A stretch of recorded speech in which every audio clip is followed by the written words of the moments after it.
Hello, YouTube. Hey guys, it's Sean with Stealing Second here, coming to you today with a little different video. I just wanted to kind of catch you guys up and talk to you a little bit on current state of things and what's going on with my collecting lately.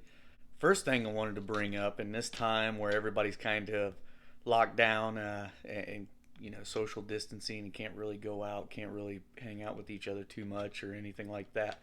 I received a package in the mail. Nothing too crazy, just a plain white envelope that came out and came to me from a fellow YouTuber and fellow collector. And just was something that was really cool, unexpected, and it just shows what this community is all about and what I love about this community.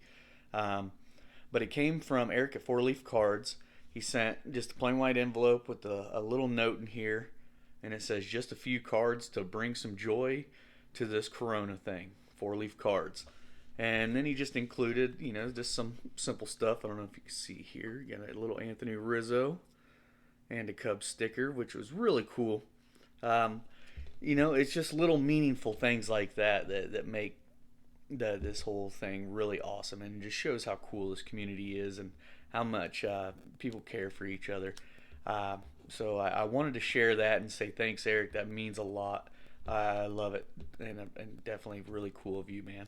Um, and that kind of brings me to what I wanted to kind of talk about with what's going on with my collecting and what I've been a little lower on videos lately, just because I've been kind of at a standstill over the last few weeks on where I wanted to go next with my collecting. So as you guys know, I primarily collect rookie cards.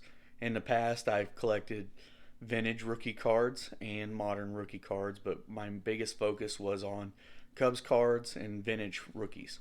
And at the beginning of the year, I said I was going to start a PSA registered set of Hall of Fame rookie registry. So I was working on that, and then as I kind of got down into some of the bigger stars from that registry, I was getting deflated because I was coming across the cards that I really wanted to collect and really wanted to pick up.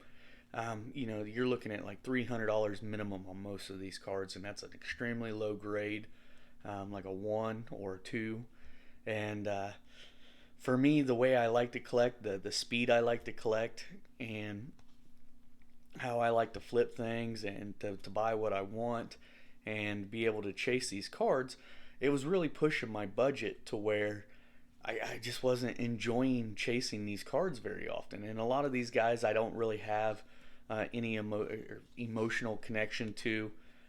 It was more just collecting these guys because they were in the set, they were Hall of Famers, and a lot of these cards I just felt I needed to have in my collection to have a solid collection. So with that being said, I got thinking about it, and I took a couple weeks to really dive into what I wanted to do next.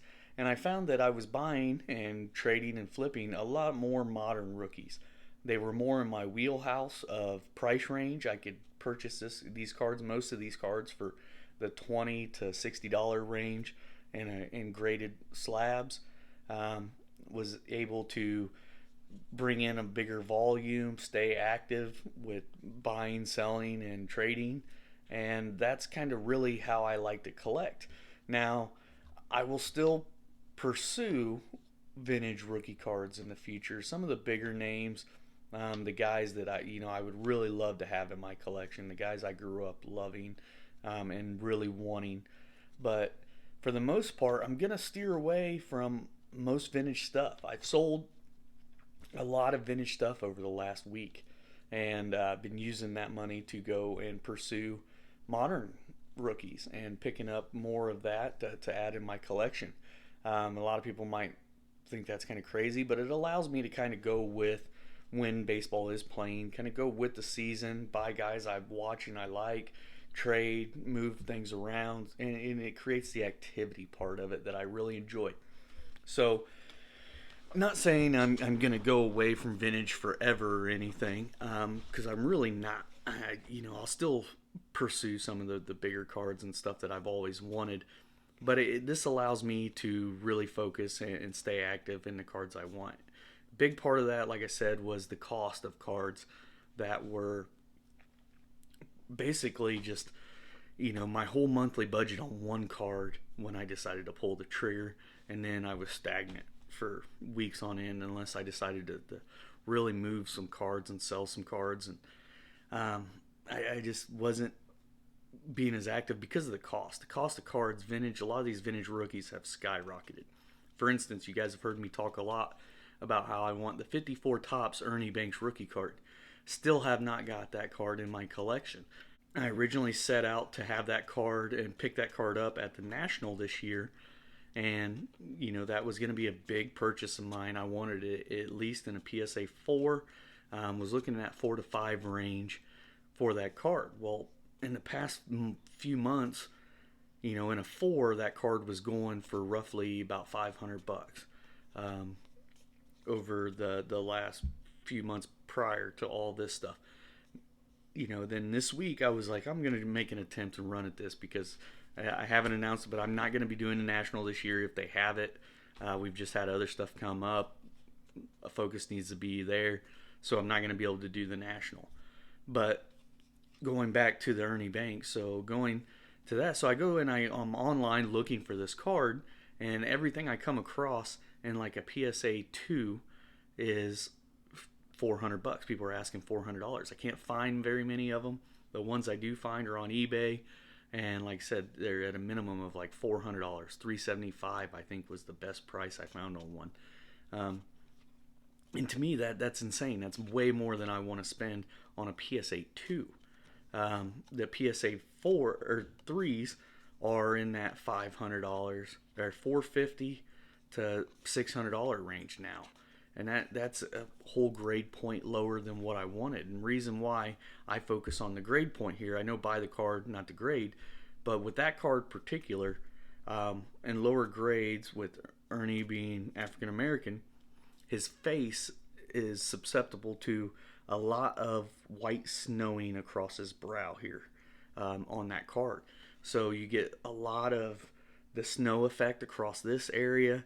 And then you get, the rough corners, rough edges, things like that. With this card being a majorly iconic card to me, I wanted to get the best picture quality and best card I could. And I wanted to at least like a PSA 4, like I was saying. And the reason why I was saying that is the snowing has a big effect on the grade of that card. So you see that a lot in the lower grades, that snowing, where in the mid grades, the higher grades, you don't see that as much. So that's why I was aiming for a 4.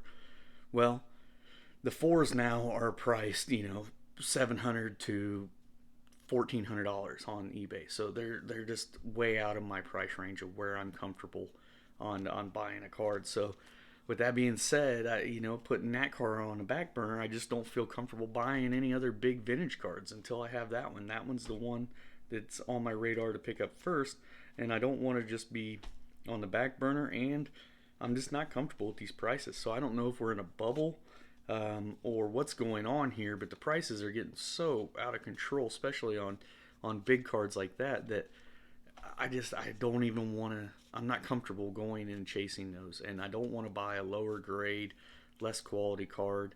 So for me, it just makes more sense to put my focus on modern cards right now. Granted, there's a lot of volatility on modern cards. There's a lot of price increases going with some of the bigger cards that everybody's after. I get that, but the basic average rookie cards that I'm after, I can find in my wheelhouse of comfort, and I can make those purchases regularly. So in the future, you're going to see a lot more of that. And when I say modern, I'm talking, the general speech of 1980 to current. Here lately, I've been focusing a lot more on the 2000 to 2020. But I still do pick up some 80s rookies here and there. But even some of the 80s rookies have gotten out of control. I mean, look at the Ken Griffey Jr. Upper Deck rookie right now. That thing has tripled in price in the last 2 weeks. For what reason, I have no clue.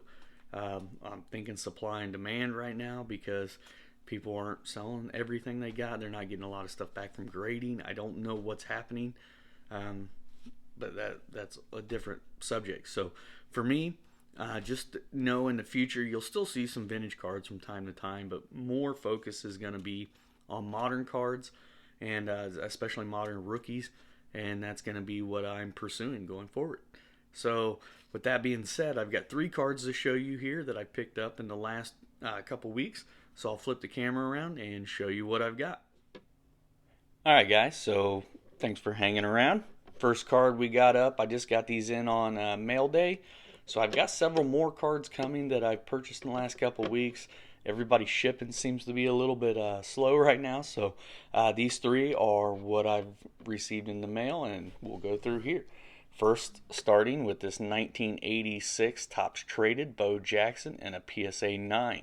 This is a really cool card from like my childhood. I wanted this card really bad when I was young. I never had this card. It was really expensive back then. Bo was a superstar. Guys my age from that era, sorry for the glare there, definitely understand Bo Jackson was a 2-sport stud. Was just a beast. Had to end his career with an injury to his hip. He was tackled in a football game, and he ran so hard that when the guy grabbed his leg, it pulled his hip out of socket, and he continued to try to run until he collapsed. And he just never was the same after that. Didn't have the range of motion or the speed. So it was a career-ending move for him, but shortened his career.